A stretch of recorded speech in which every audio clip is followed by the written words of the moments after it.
काय म्हणते?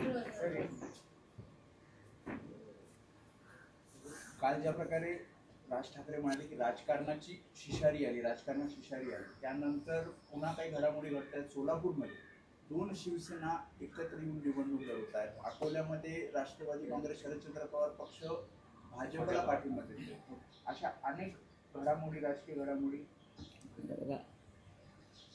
काल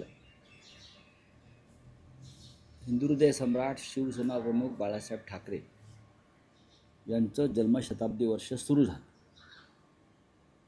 23 जानेवारी आणि त्या पहिल्या सोहळ्याला शिवसेना पक्षप्रमुख उद्धव ठाकरे आणि महाराष्ट्र नवनिर्माण सेनेचे अध्यक्ष राज ठाकरे उपस्थित राहिले आणि दोन्ही प्रमुख नेत्यांनी महाराष्ट्राच्या सध्याच्या राजकीय परिस्थितीवरती दिलखुलास भाष्य केले, परखड भाष्य केले.